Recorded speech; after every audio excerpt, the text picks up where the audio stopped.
Elhamdülillahi Rabbil alemin ve salatu ve selamu ala men la nebiyye ba'dahu amma ba'd. Esselamu aleyküm ve rahmetullahi ve berekatuhu. Deməli, Allah Azze ve Celle'nin izni ilə mövzumuz nədir? Nifaqdan qorxmaq. Həqiqətən də mövzu, yəni bir mümini, bir müsəlmanı maraqlandıran, ilgiləndirən bir mövzudur.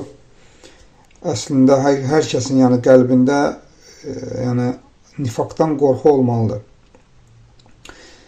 Çünki həqiqətən də nifaq elə bir şeydir ki, insanın qəlbinə gizlincə sızır və sonradan insanı elə bir hala salır ki, insan özü də bilmədən münafiqlərin vəsifləri ilə vəsiflənmiş olur. Abdullah ibn Amr radiyallahu anhumadan rəvayət olunur ki, deyir ki, Allah elçisi sallallahu aleyhi və səlləm deyir ki, 4 şey var ki, o kimdə olarsa xalis münafiq olar. Əgər kimdəsə bu sifətlərdən, yəni onda deyir, o sifətlərdən bəziləri olarsa, onda nə olar? Nifaqdan bir sifət olar onda. Hətta onu tərk etməyənə qədər onda nifaqın əlamətləri və nifaqın vəsifləri olar. Onlar hansılardır? Deyir, İzə həddəsə kəzəbə, yəni danışdığı zaman yalan danışar. Və izə əhədə qədərə, yəni əhd bağladığı zaman əhdinə vəfa etməz, vəfasızlıq edər. Vəd verdiyi zaman vədinə xilaf çıxar və yəni çəkişdiyi zaman, kimlənsə mübahisə etdiyi zaman facirlik eləyər, yəni nə deməkdir? Yəni fasiqlik eləyər. Yəni bunlar nə deməkdir? Bəzən görürsən ki, həqiqətən də ətrafımızda insanlar var ki, müsəlmanlar asanlıqla belə, hətta günlərinin belə deyək ki, bir çox hissəsi yalan danışmaqla keçir. Yəni anekdot danışır və yaxud da bəzən görürsən ki, hansısa bir hadisə danışır, bir-ikisini də üstünə qoyur ki, hətta gülməli çıxsın deyə və insan özü ağlına gətirmir ki, bu münafiqliyin əlamətlərindəndir ki, yalan danışmaqdır. Həmçində bəzən görürsən ki, yəni əhd bağlayır, əhdinə vəfa etmir. Əhdinə vəfa etmir və bəzən də görürsən ki, söz verəndə vəd verir, xilaf çıxır və yaxud da ki, yəni bir nəfərlə mübahisəsi düşəndə də neyniyir? Yəni sanki heç bu iman edən kəs kimi özünü aparmır. Yəni görürsən ki, söyüş onun üçün çox adi bir şeydir. Yəni söyüş asanlıqla söyür və başqa. Hətta görürsən ki, ibadət əhli etmədiyi bir əməlləri edir. Və bunlar dördü də deyir, kimdəsə olarsa, bu vəsf dördü də bir kəsdə olarsa, o xalis münafiqlərdən olar.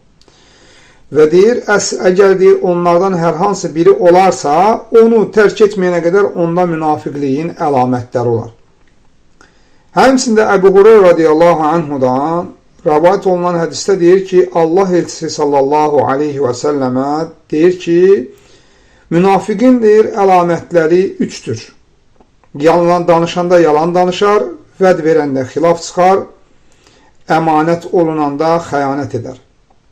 Həmçində Ənəs ibn Məlik radiyallahu anhudan rəvayət olunan hədisdə deyir ki, mən Allah elçisi sallallahu aleyhi və səlləmin belə dediyini eşitdim ki, yəni əsr namazı haqqında danışır, deyir ki, yəni əsr namazını, münafiqlərin halını vəsf edir əsr namazında, deyir ki, onlar gözləyərlər, ta günəş batana yaxın qalxarlar, yəni deyir, günəş deyir, şeytanın iki buynuzu arasında batdığı zaman, deyir, qalxar və deyir, 4 rükət, toyuq necə deyir, yerdən dəndənlədiyi kimi, yəni tez bazar, yəni səcdə edər və sonra da orada deyir, Allah Azze və Cəlləni çox az zikr edər.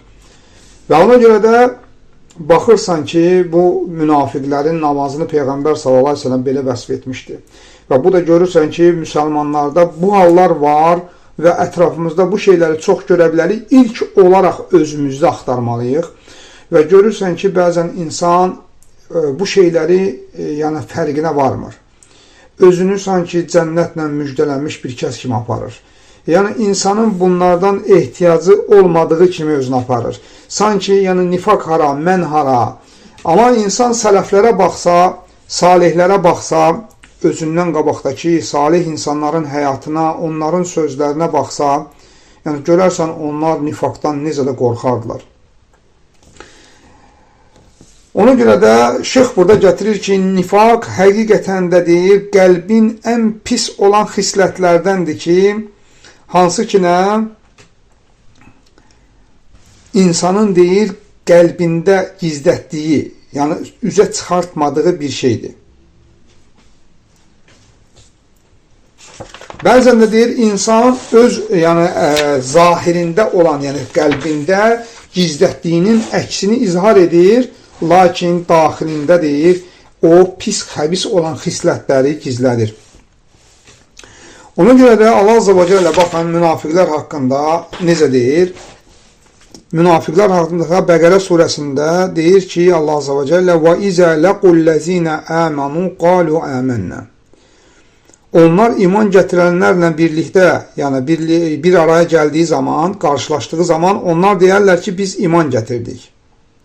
وَإِذَا خَلَوْا إِلَى شَيَاطِينِهِمْ Yəni öz şeytanları ilə baş-başa qaldığı zaman, yəni insanlardan da və cinlərdən də olan şeytanlar var da. قَالُوا إِنَّا مَعَكُمْ إِنَّمَا نَحْنُ مُسْتَهْزِعُونَ Yəni biz sizinləyik. Əslində biz sizləyik. Biz onlarla nə edirik? Sadəcə olaraq istehza edirik. Və Allah Azza və Cəllə deyir ki, İzə cəəkəl münafiqunə qalu nəşhədu innəkə lə Rasulullah. Onlar deyir, münafiqlər sənin yanına gəldiyi zaman deyərlər ki, biz şahidlik edirik ki, həqiqətən də sən Allahın elçisisən. Vallahu ya'lemu innəkə lə Rasuluhu. Allah bilir ki, sən Allahın elçisisən. Vallahu yeşhədu innəl münafiqinə ləkəzibun. Lakin Allah spontala şahidlik edir ki, həqiqətən də münafiqlər yalancıdırlar. Və nifaq ümumiyyətlə iki cürdür. Yəni var etiqadi nifaq, yəni insanın dində əslən, yəni dinin əslində nifaq etməsidir. Bu insanın dindən çıxardan nifaqdır. Və bir də var əməli nifaq.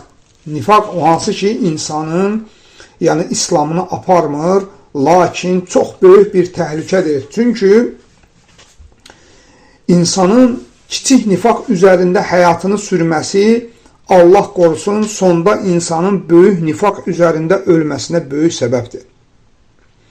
Yəni bu əslində insanın həqiqətən də önəm göstərməli və buna diqqət edib, əgər bunlardan hər hansı bir şeylər varsa, təmizlənməsi, yəni haqq edən bir mövzudur. Ona görə də Allah Subhanahu kitabında, Allahın kəlamında yəni çoxlu bu haqda, nifaq haqqında nə var? Ayələr var. Və həmçinin də Allah Subhanahu bir çox ayələrdə münafiqlərin sifətlərini vəsf edibdir. Onların əməllərini vəsf edibdir. Və bu haqda yəni ümumiyyətlə Allah Subhanahu kəlamlarının içində, yəni kitabında xüsusi bir surə də ayırıb Allah Subhanahu. Tövbə surəsidir ki, hansı ki orada Allah Subhanahu münafiqlərin vəsflərini, sifətlərini orada vəsf edir. Və onların iç yüzlərini açıb ortaya qoyur, hətta adlarını zikr etməsə belə. Və onların qəlblərində gizlətdikləri öz hallarını Allah Subhanahu ortaya qoyur. Baxın, sahabələrin vaxtında Allah Azza və Cəllə bu Tövbə surəsi nazil olduğu zaman, bu da Quran ayələrinin son ayələrindən hansı ki nazil olubdur. Bilirsiniz, ümumiyyətlə, qısa olaraq bir deyim ki, münafiqlər halaq ortaya çıxdı. Baxın, münafiqlər heç vaxt İslamın çətin vaxtında ortaya çıxmırlar. Yəni, İslam dini çətin olan vaxtında, möminlərin ehtiyacı olduğu zaman, möminlərin darda olan, din izhar olunması çətin olan vaxt, yəni münafiqlər o vaxtı olmurlar. Baxın, Məkkə dönəmində münafiqlər olmayıblar. Münafiqlər halaq ortaya çıxırlar.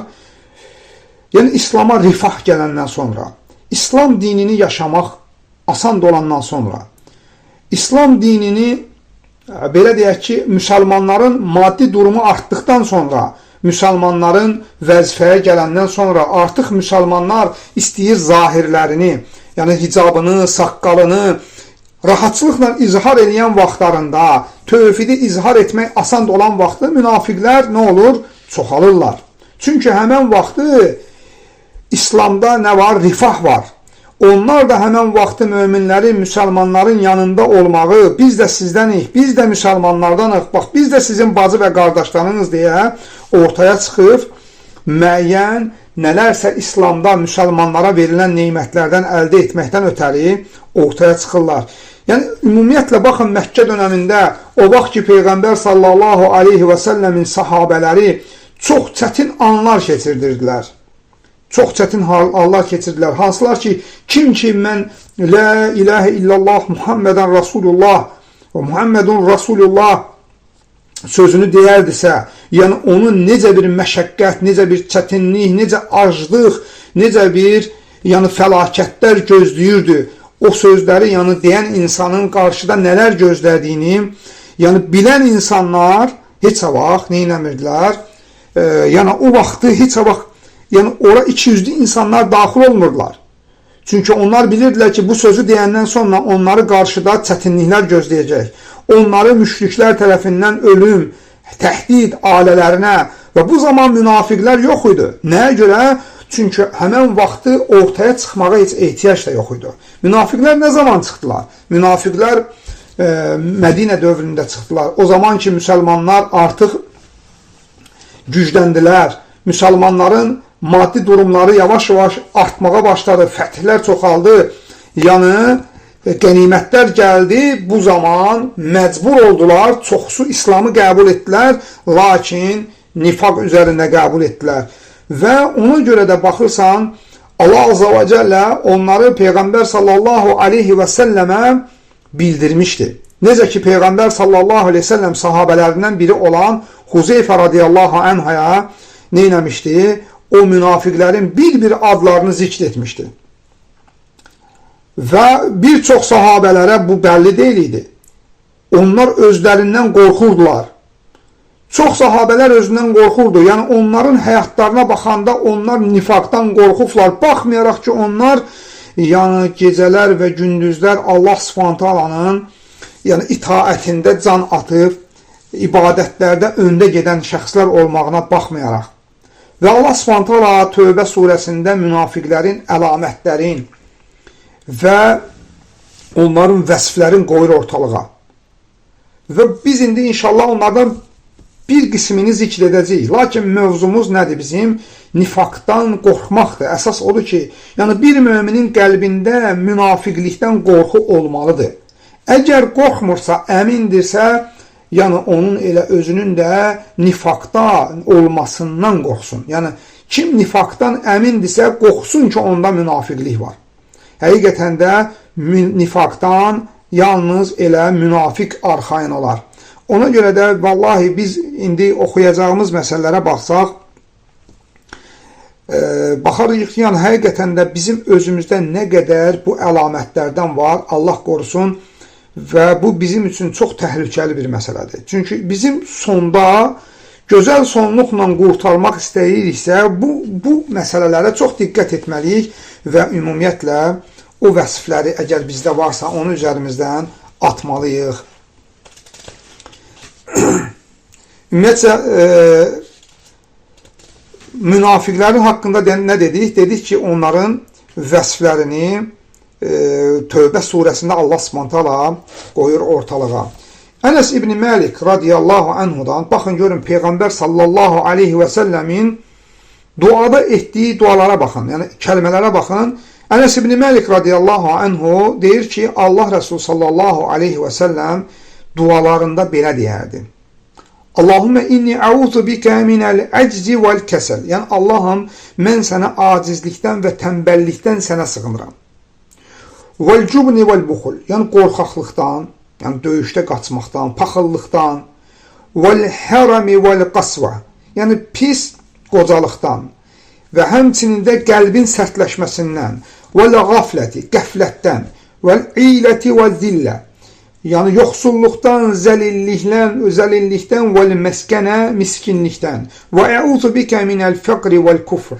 Yəni mən fəqirlikdən, fəqir olmaqdan və küfrə düşməkdən, vəl-fusuqi və-şiqaq və həmçində fasiqlikdən və həmçinin də şiqaq, yəni haqdan, bədbaxtçılıqda, yəni haqdan ayrılmaqdan və həmçinin də vəl-nifaqi və-sum'a vəl-riyə, nifaqdan, sum'adan, yəni əməli kiməsə eşitdirməkdən, riyadan və əuzu bikə minəs-saməmi, yəni karlıqdan, vəl-bəqəmi, lal olmaqdan sənə sığınıram ya Rab. Vəl-cununi vəl-cüzəm, yəni ağlımın getməsindən, cüzəm xəstəliyindən, vəl-bərasi, qotur xəstəliyindən, və seyyil əsqam və pis xəstəliklərdən sənə sığınıram ey Rəbbim. Yəni baxın, Peyğəmbər sallallahu aleyhi və səlləmin sığındığı şeylərə baxın. Əgər bir Allahın elçisi, aləmlərə rəhmət olaraq göndərilən bir Peyğəmbər bu cür yəni istiazələr gətirirsə, sığınmalar gətirirsə, onda bizim halımız necə olmalıdır? Çünki baxırsan ki, Allah Azza və Cəllə münafiqləri vəsf etdiyi vəsflərə baxandan sonra görürsən ki, Peyğəmbər sallallahu aleyhi və səlləmin sığınmalarında acizlikdən, tənbəllikdən, qorxaqlıqdan, paxıllıqdan, yəni baxırsan ki, bunlar hamısı pis, yəni əlamətlərdir. Hansı ki, bunların çoxu münafiqlərdə var idi. Biz münafiqlərin əlamətlərin hamısını götürməyəcək. Onlar çoxdur. Vallahi insan bunları oxusaq var ha. Görərik ki, yəni həqiqətən də bizim halımız nə qədər də bərbaddır. Lakin biz baxsaq ki, Allah Subhanahu taala Müminun surəsində möminlərin, yəni kamil iman sahiblərinin yəni sifətlərinin, vəsflərini neyləmişdi? Orada saymışdır. Və həmçinin də onların imanlarının güclü olmasının və həmçində Rəblərini gözəl şəkildə tanımaqlarının və həmçinin də onların imanlarının qoruması haqqında Allah Subhanahu taala onların vəsflərini Müminun surəsində gətirmişdir. Baxın, Allah Subhanahu taala deyir ki, İnnellezine, yəni möminlər haqqında nə deyir? Allah Subhanahu taala İnnellezinehum min xəşyəti rabbihim müşfiqun. Yəni onlar Rəblərinin qorxusundan nədirlər? Ürpərlər, dərlər ürpəşər. Vəlləzinəhum bi ayati rabbihim yu'minun. Onlar o kəslərdir ki, Rəblərinin ayətlərinə iman gətirərlər. Vəlləzinəhum bi rabbihim la yüşrikun. Onlar o kəslərdirlər ki, Rəblərinə heç vaxt şərik qoşmazlar. Vəlləzinə yu'tunə mə ətəv və qulubuhum vəcilatun ennəhum ilə rabbihim raciun. Onlar verməkləri lazım olan bir şey, yəni hansı ki boyunlarında əda etməli olan bir şeyləri verirlər. Yəni istəyir bu namaz olsun, istəyir zəkat olsun. Allah Subhanahu taala ki, nə ki onlara əmr edibdir yerinə yetirməyi, yerinə yetirirlər və qəlbləri də qorxu içindədir ki, onlar bir gün Rəbləri ilə qovuşacaqlar. Ulaikə yusari'un fil xayrat. Onlar xeyir əməllərdə öndə gedən, yarışanlardılar. Və hum ləhə səbiqun. Və onlar da bu məsələdə öndə gedənlərdirlər.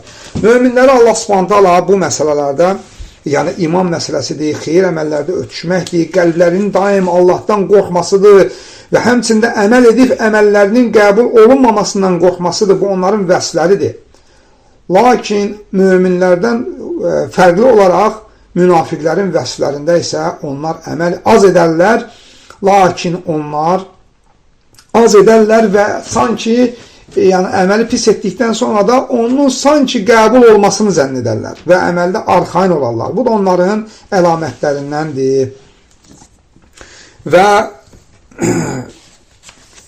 şeyx gətirir ki, burada kim sələflərin ümumiyyətlə sirasına qulaq asarsa, onları təhəmmül edərsə, düşünərsə, görər ki, onlar həqiqətən də nifaqdan ən çox qorxan kəslər idilər. Və baxmayaraq ki, onların Rəbləri ilə olan bağları ən yüksək səviyyədə olduğu halda, onlar əməl etdikləri zaman, özləri haqqında çox qorxudalıdırlar ki, qorxu içində edirlər ki, yəni mən münafiqlərdənəm. Yəni mənim əməlim qəbul olunmaz Allah qatında. Və bu onların qəlblərində daim onları narahat edən bir vəsf olubdur.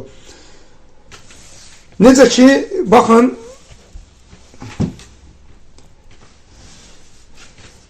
deyir ki, deməli, Abdullah ibn Əbi Muleykə rahiməhullah deyir ki, mən deyir, 30'a yaxın sahabə ilə görüşdüm. Qarşılaşdım.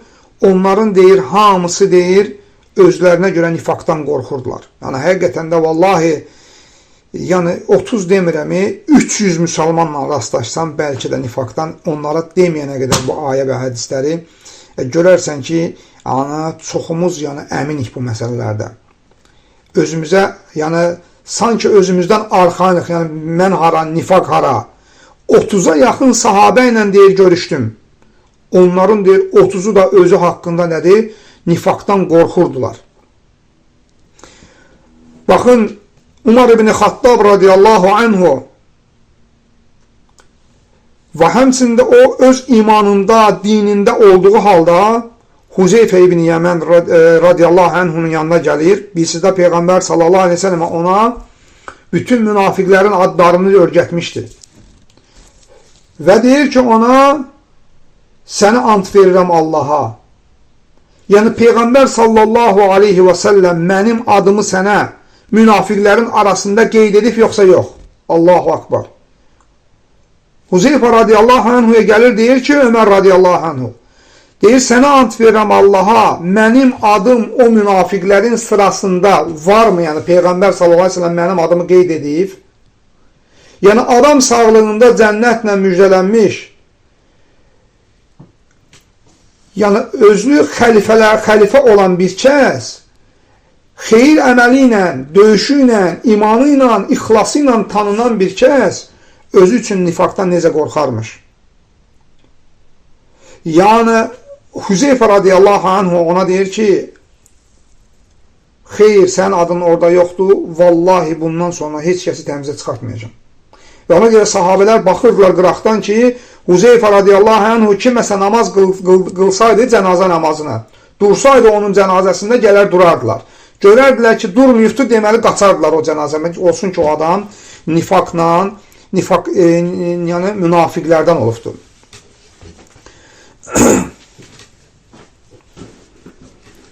Deyir ki, Cübeyr ibn Nufeyr, o da deyir ki, tabiinlərin alimlərindən idi.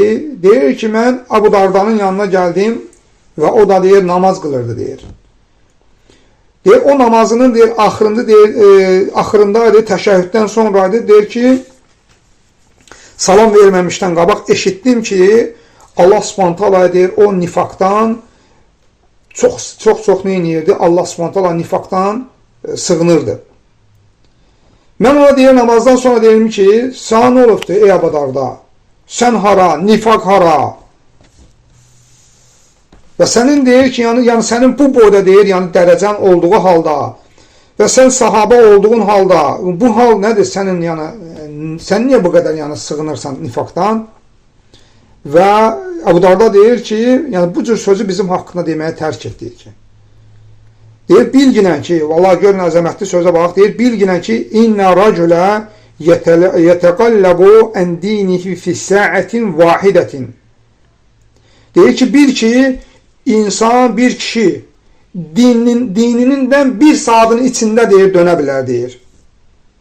Və deyir ki, ondan iman çıxardılar, deyir.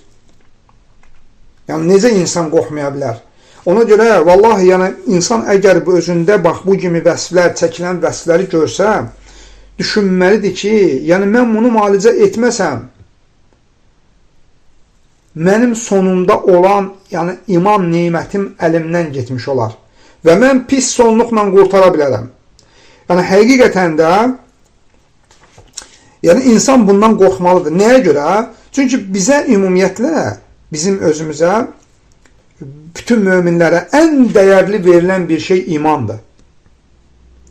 Yəni, iman nəticəsində insan haqqı batildən seçə bilir. Yəni, o iman nəticəsində insanın yəni belə deyək ki, ibadətlərə və həmçinin də Allah Azza və Cəlləyə qarşı yəni Allahın əmrlərinə qarşı və həmçində qadağalarından çəkinməyə qarşı qəlbində olan rəğbət həmən imanın vasitəsilə görə olur. Yəni imanın gücünə görə olur. Baxın, keçən dərsdə də biz qeyd elədik ki, baxın bir insan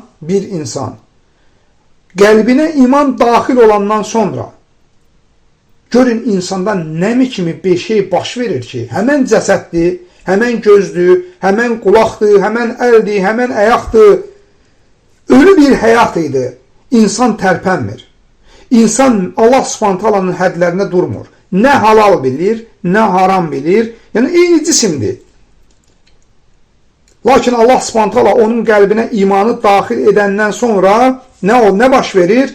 Yəni insan Allah Subhanahu taalaya itaət və ibadət etməyə şövqü artır. Başlayır ibadət etməyə.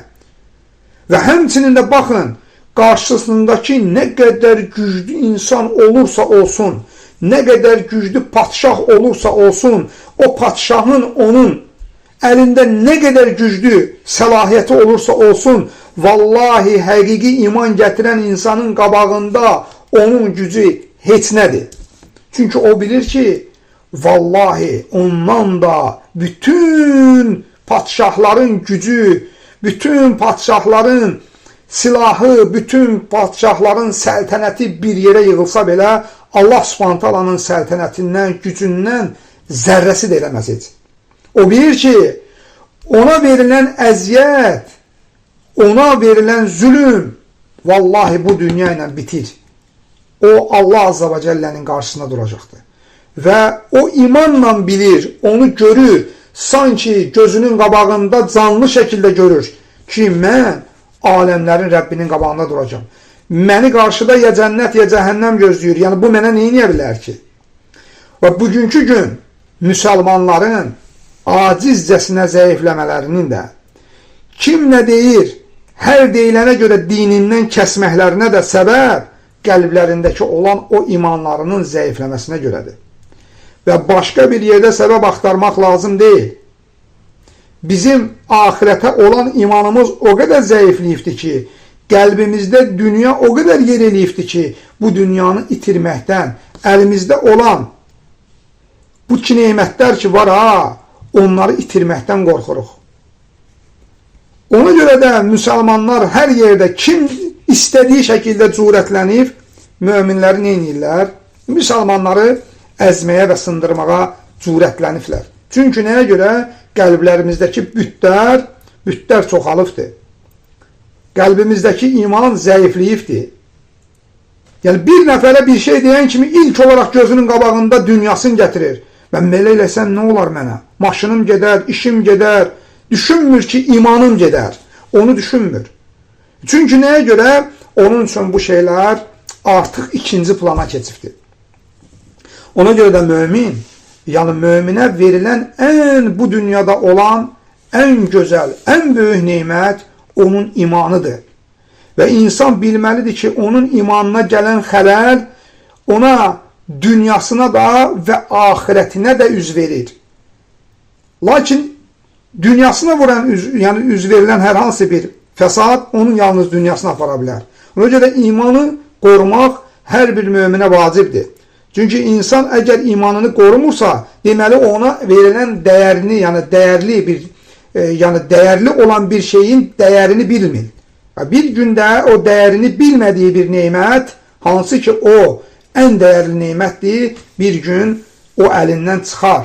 Ehtimal da var. Çünki əgər insan nifaqla və nifaq və başqa qəlb xəstəlikləri ilə özündə olduğu halda bunları müalicə etmirsə, asanlıqla heç nə olmaz deyə keçirsə, yəni Allah qorusun, son anda belə olsa, Allah qorusun, yəni qorxmaq lazımdır ki, ola bilər ki, onun pis sonluqla qurtarmasına səbəb ola bilər.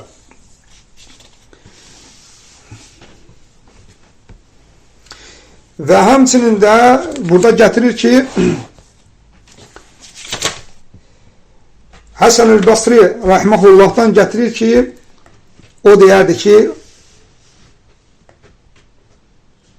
mömin gecələdiyi zaman da və gündüzlədiyi zaman da, yəni o deyir, nifaqdan deyir, özü üçün qorxmalıdır deyir ki. Yəni həmçində deyir ki, nifaqdan yalnız mömin qorxar və ondan yalnız yəni münafiq əmin olar.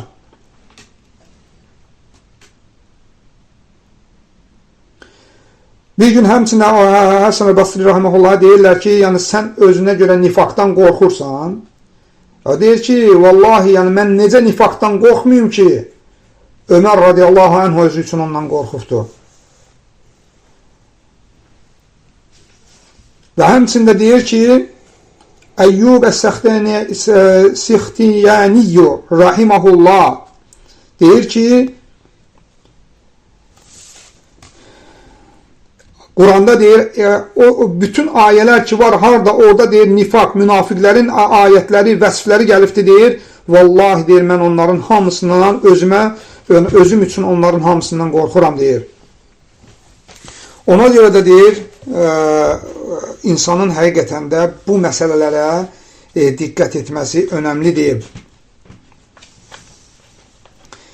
Baxın, Əbu Hurreyra radiyallahu anhu Peyğəmbər sallallahu aleyhi ve sellemin hədisində gətirir ki, Allah Resulü sallallahu aleyhi ve sellem belə dedi ki, münafiqin əlamətləri üçdür.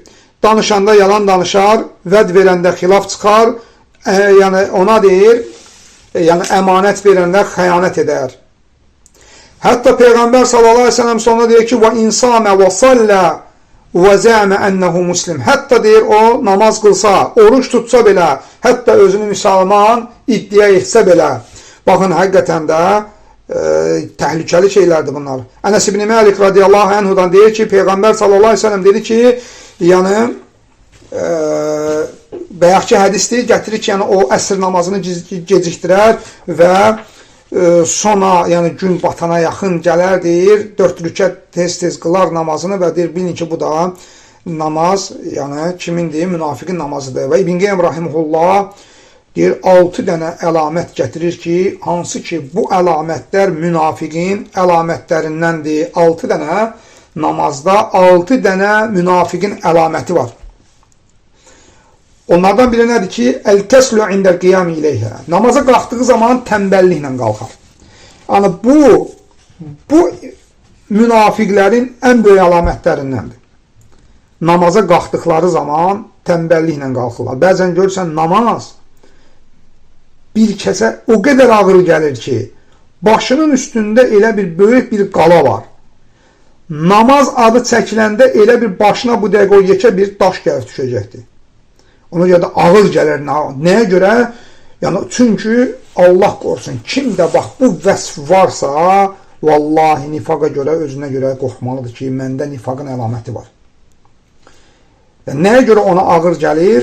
Allahu aləm, yəni çünki onun qəlbindəki xəstəliyə görə gəlir. Və biz keçən dəfə bir qeyd eləmişdik. Bəzi usul alimləri, usulçular deyirlər ki, yəni ümumiyyətlə insanlara mükəlləf deyirlər də, mükəlləf olanlar. Mükəlləf sözünün də lüğəti mənasını gətirirlər ki, təklif yəni yüklənmək. Yəni sanki Allah Subhanahu taala bizi əmir və qadağaları ilə yüklüyübdür.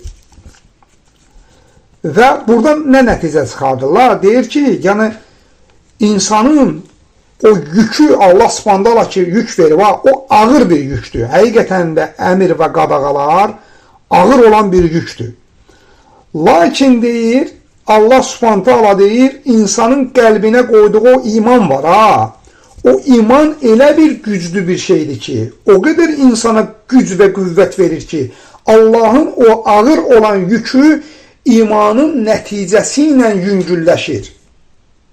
Deməli, insan imanın qorumadığı zaman, iman azaldığı zaman o ağır yükləri qaldırmaq ona ağır gəlir. Və insanın havaq nifaqın əlamətlərinə onda əmələ gəlir. O zaman ki, imanı zəifləyir, qəflətə düşür və başlayır neynəməyə? Allahın bəzi əmr və qadağalarından neynəməyə? əmrlərini yerinə yetirməməyə, qadağalardan çəkinməməyə və bəziləri də olur bunun qəlblərdə, o qəlbdə olan əmr və qadağalardır, bəziləri zahirdə olandır və baxırsan ki, qəlbdə olan əmr və qadağalardan da elələri var ki, münafiqlərin əlamətlərindəndir. Deməli, əslində insan imanı zəiflədiyi zaman Allah Subhanahu taalanın ona yüklədiyi əmr və qadağaları qaldırmağa gücü çatmır və yaxud da ki, tənbəllik üz verir, onları yerinə yetirə bilmir. Yerinə yetirəndə də neyinir? Tənbəlliklə yerinə yetirir. Və ona görə də birinci əlamətlərin nə gətirir İbn Qeym rahimehullah? Namaza qalxdığı zaman tənbəlliklə qalxarlar. Və muraətən nəsi fi fi'lihə. Yəni, insanlara əməl etdiyi zaman əməlini insanlara görsədir.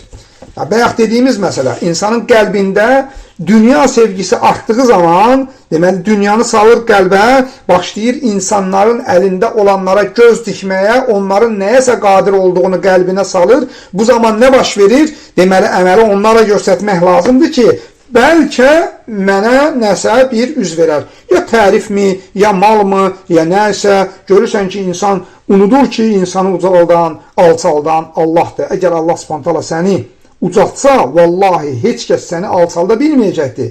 Və əgər Allah Subhanahu taala səni alçatmaq istəsə, bil ki, heç kəs səni ucalda bilməyəcəkdir. Ona görə də insan tövhidi qəlbinə daim salmalıdır və ona zid olan hər bir şey, məxluq, hər şey çıxartmalıdır qəlbindən. Əks halda vallahi qəlbin fəsadı oradan başlayacaqdır. Yəni, insan heç kəsdən heç nə ummamalıdır və bilməlidir ki, vallahi, əlində olan neymətlər var, Vallahi hamısını sənə Allah veribdir. Heç bir məxluqun orada rolu yoxdur, sadəcə olaraq bir səbəblərdir. Onlar bir figurdur. Yəni, onlar olmasaydı, başqa bir figur olacaqdı və Allah Subhanahu taala onun vasitəsilə verməliydi. Bil ki, neyməti qaytarmaq lazımdır əslə.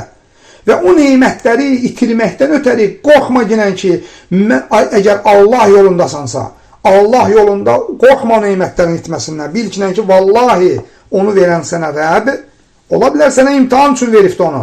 Bir gün səni ona elə bağlanarsan ki, Allah Azza və Cəllə nətər bir gün sənə əmr etdiyi yerdə o dünyandan keçə bilmərsən. Ona görə qəlbini ona bağlama. Bilginən ki, Allah Subhanahu taala əgər onu sənə veribdirsə, ondan da daha gözəlini verməyə qadirdir Allah Subhanahu taala.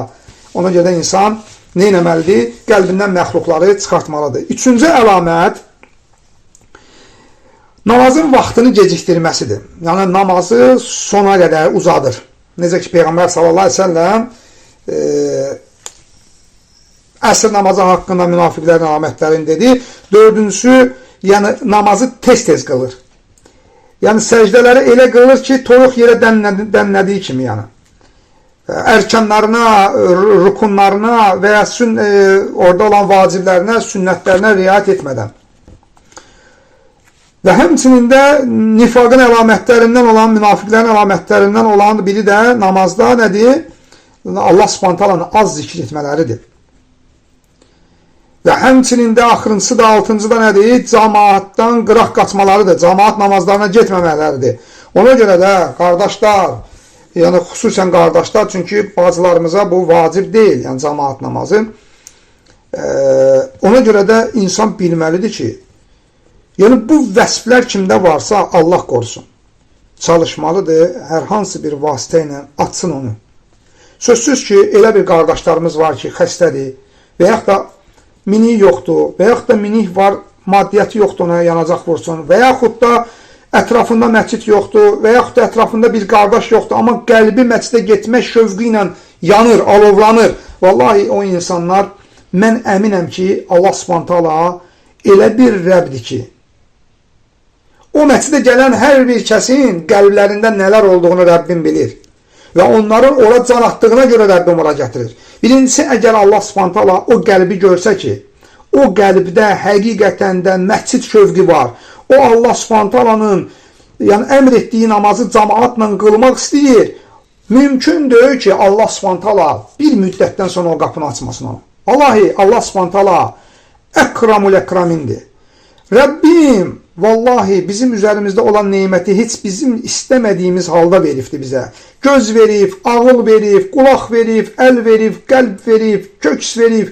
elə bir nemətlər veribdir ki, heç biz onları düşünməmişik, istəməmişik. Necə ola bilər ki, biz Allahdan istədiyimiz halda Rəbbim bizə verməsin? Axı Allah Subhanahu taala Əkramul Əkramindir. Allah Azza və Cəllə vallahi, yəni Allah Subhanahu taalaya yəni elə bir Allahın elə bir gözəl adları, elə bir gözəl sifətləri var ki, yəni sən onu haqqı ilə Rəbbin haqqında düşünsən, Allahdan haqqı ilə istəsən, yəni Allah Subhanahu taala mümkün deyil onu bizə verməsin. Lakin bəzən görürsən ki, insanın həqiqətən də üzürlü halları olur. Lakin qəlbi şövqlə, məscid şövqü ilə alovlanır, yanır. Ya bilsin ki, Allah Subhanahu taala onun elə evində olduğu halda ona savabın verməyə qadirdir. Allah Subhanahu taala onun niyyətinə görə ona savab verər. Və xülasə olaraq dərs çox uzanmasın deyə, əslində dərsin ardı var, yəni Allah Subhanahu taala'dan istəyək ki, Rəbbim bizi bu cür xəstəliklərdən uzaq etsin. Allah Azza və Cəllədən istəyək ki, bizi həqiqətən müxlis, qullarından eləsin, ixlas əhlindən eləsin. Rəbbim bizim əgər üzərimizdə, qəlbimizdə münafiqlərin, nifaqın hər hansı bir zərrə qədər olsa belə əlamətləri varsa, Allah Azza və Cəllə onu bizdən təmizləsin və bizə müvəffəq etsin ki, o çirkin və pis xislətlərdən uzaq duraq. Allah Subhanahu taala bizə axirət şövqü ilə yaşamağı nəsib eləsin. Həqiqətən də bu dünyaya qəlbimizi və bağlamasın və qəlbimizi ümumiyyətlə dünya ilə, dünya əhli ilə doldurmasın. Allah Azza və Cəllədən istəyək ki, Rəbbim bizə gözəl sonluq versin. Bizim, həqiqətən də biz zəifik və çox xata edirik, qəflətə düşürük. Və xüsusən də son vaxtlar bizim dönəmimizdə bizi qəflətə salan o qədər əlamətlər var ki, bəzən görürsən ki, insan bunlardan qaça bilmir və görürsən çox bir müddət keçmədən yenə də xatırlatma olur, yenə də insan yenə də qəflətə düşür, bir müddət dərsə qulaq assan, yenə qəflətə düşürsən və Allah Subhanahu taala'dan istəyək ki, Rəbbim daim bizim imanımızı gözəl şəkildə, yüksək səviyyədə saxlamağı nəsib etsin. Allah Subhanahu taala üzərimizdə olan əziyyəti olan qardaşlarımız var, müəllimlərimiz var. Allah Subhanahu taala onları qorusun. Allah Azza və Cəllə onları Peyğəmbər sallallahu aleyhi və səlləmə qonşu etsin. Onun Kövsər bulağında, ətrafında cəm etməyə onlara müvəffəq etsin. Allah Subhanahu taala bizim hər birimizi orada cəm etsin. Və Allah Subhanahu taaladan son olaraq istəyək ki, Rəbbim bizə gözəl sonluq versin. Qəbrin sıxıntısından, cəhənnəmin əzabından, sıratın çətinliyindən Allah Azza və Cəllə bizi qorusun və bizim üçün hər şeyi asanlaşdırsın və doğrusunu Allah bilir. Subhanakallahumma Rabbena və bihamdik və nəşhədu an la ilahe illa ent və nəstəğfirullah və nətubu ileyh.